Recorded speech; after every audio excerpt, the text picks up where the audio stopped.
అందరూ కూడా ఆ రక్షణని ఒక్కసారి సేవించుకొని నమస్కారం చేసుకోండి.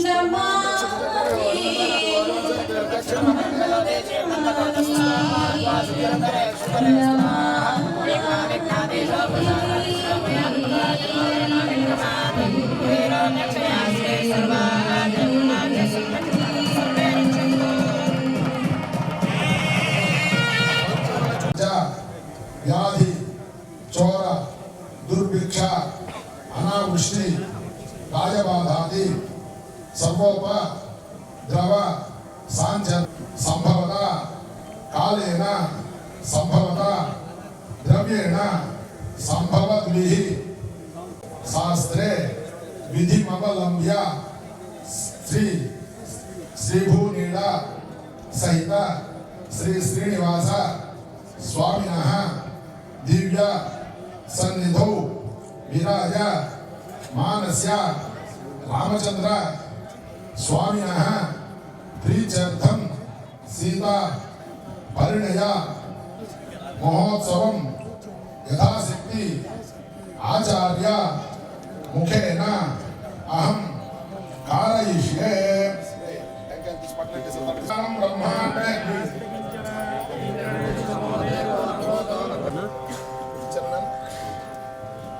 वेंकटाद्रि संस्थानं ब्रह्मांडे नास्ति किंचन वेंकटेश समो देवो न भूतो न भविष्यति लक्ष्मी वल्लभ संकल्प वल्लभाय महात्मने श्रीमद्गणसे भूयात् नित्यश्रीर्नित्यमङ्गलम् श्रीराघवं दशरथात्मजमप्रमेयम् सीतापतिं रघुकुलान्वयरत्नदीपम् आजानुबाहुं रविन्ददलायदाक्षम् रामं निशाचर विनाशकरं नमामि। वैदेही सहितं सरुद्रमतले हैमे महामण्डपे मध्ये पुष्पकमासने मणिमये वीरासने सुस्थितम् अग्रे वाजयति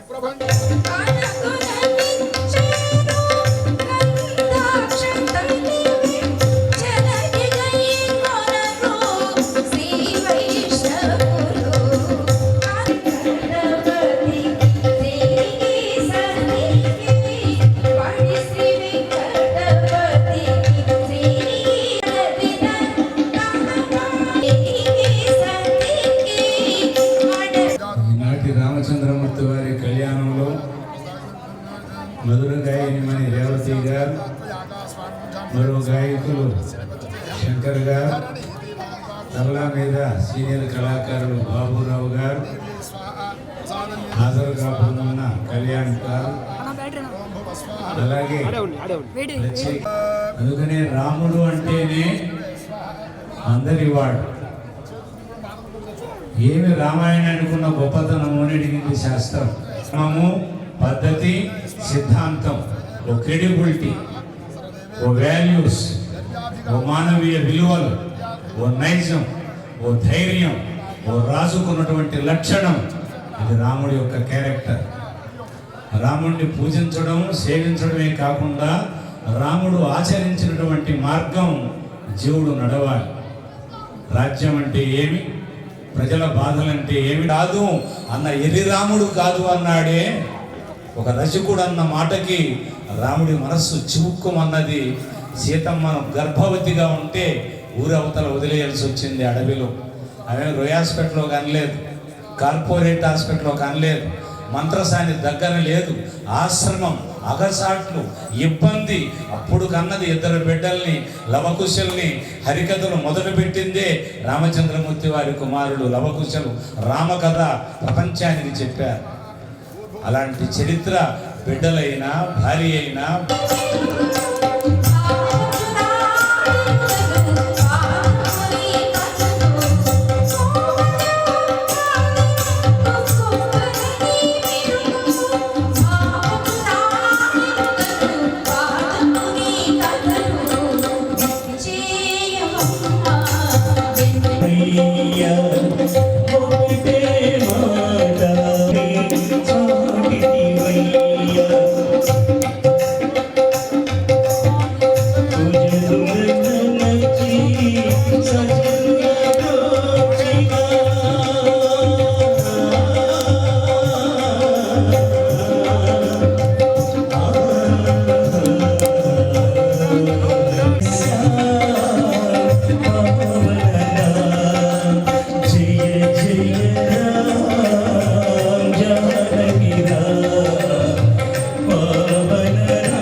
సిద్ధులు, వేదాంతులు, జ్ఞానులు, మహనీయులు జరగబోయేటువంటి అంశాన్ని వారు అవలంబనం చేసుకుంటారు. ఈ ధర్మరక్షకుడు పెళ్ళై ఆనందంగా ఇంట్లో ఉండడం కాదయ్యా, ఈయన దుష్ట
అయ్యో ఇంటింటికి నాకు ఈ సేవలు అందించినటువంటి ఆనందాన్ని వెలిబుచ్చుతాడు మానవుడు.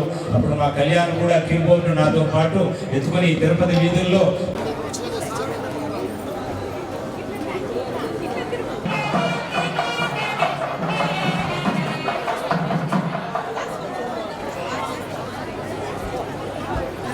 మళ్ళా రవి సుబ్రహ్మణ్యం గారి యొక్క డ్యాన్స్ ప్రోగ్రామ్ కూడా మరి సుజాత మేడం గారు, రవి సుబ్రహ్మణ్యం గారు, doctor Ravi Subrahmanyam SV music and dance college dance lecturer, అలాగే నృత్యాంజలి యొక్క ఇన్స్టిట్యూట్ అకాడమిక్ వారు కూడా చిరంజీవులు అంతా కూడా వెయిట్ చేసి ఉన్నారు. వారు కూడా డ్యాన్స్ మీద భరతనాట్య కార్యక్రమం కూడా ఉంది. ఇవాళ ఒకటి తక్కువ ఒకటి ఎక్కువ కాదు, అలా భోజనాలు ఉన్నాయి. అలా అందరికీ తీర్థ ప్రసాదం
ఆయమ్మ కళ్యాణం రాముడిది కదా అనేటువంటి ఆలోచన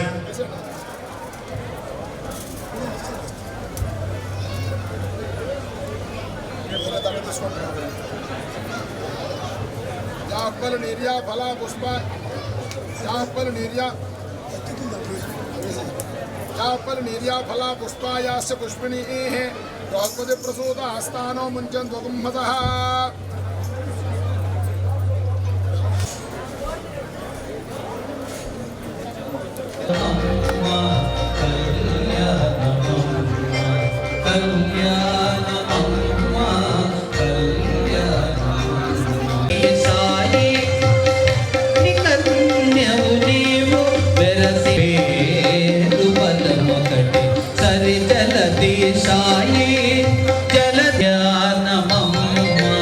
మొగుడుతోనే ఉండాలి. ఆయన ఏదో సినిమా కొనుక్కోకపోతేనో పట్టు చీర పొందించకపోతేనో ఒకవేళ అలిగితే కూడా అర నిమిషము అర్ధ రోజు 6 రోజు అయిపోవాలి అంతే. గోలీ చూడాలి గోలీకాయ కొడితే ఇలా పుస్తకం పెయి వాటర్ అయిపోతుందో భార్యాభర్తల జీవితం కూడా అంతే. క్షణంలో కోపం రావాలి, ఆ క్షణంలోనే కలిసిపోవాలి. కోపతాపాలు ఉంటాయి. సీతమ్మను చాలాసార్లు రాముడు గసిరాడు, రాముడు కూడా సీతమ్మను చాలాసార్లు తిట్టాడు. ఆ సంసారం అంటే ఆ సాధక బాధకాలు ఉంటాయి. ఎంతెందుకు ప్రతిరోజు కూడా మన పద్మావతమ్మ వెంకటేశ్వర స్వామి కూడా రోజు కలుసుకుంటారు. మీకు తెలియదేమో, కపిల తీర్థం 5వ ఘాట్లో పెద్ద కాసారం ఉంటుంది. అక్కడ పద్మావతి అమ్మవారు 10 గంటలంతా గురువు చేస్తారు. గుళ్ళో స్వామివారు పెట్టిన పూలంతా కూడా పక్కగా పెట్టేసి వాళ్ళ ఇంటి ఆయన కోసం అక్కడే పూసినటువంటి ఆ పూలంతా కూడా అమ్మవారు పెట్టుకొని ఆ బయలుగా నడుస్తుంటే పద్మ పద్దు అని స్వామివారు అమ్మ పక్కన వచ్చి కూర్చున్నారు. కాసేపు మాట్లాడుతూ ఉన్నారు. ఉన్నత పరిస్థితి ఎలా ఉంది, ఆ ప్రసాదాలు ఎట్లా ఉన్నాయి, గుళ్ళో పూలని కూడా బాగానే ఉందా, ఈ ఎండకి ఏసీ ఎట్లా పనిచేస్తా ఉంది అని అన్ని అడుగుతూ ఆ పద్మ మర్చిపోయారు. ఇవాళ మీ హుండీ కలెక్షన్ ఎంత అని అడిగారు స్వామివారు. నా దగ్గరే ఉందండి, ఉండేదంతా గొడవ మీద మీరు ఊడ్చేసి వాడికి తిరుమల ఎక్స్ప్రెస్ ఛార్జీలు నేనిచ్చి పంపిస్తా ఉన్నారు అని అమ్మవారిని ప్రేమగా కౌగలిద్దాం కదా అని ఆ దగ్గరగా పట్టుకోవడానికి ప్రయత్నం చేస్తాడు స్వామి. అప్పుడే 1 గంట అయింది. వీళ్ళు వచ్చిన తర్వాత తెల్లవారుజాము 3 అయిపోయింది. ఈ మాట్లాడే లోపల సమయం అయిపోయే లోపల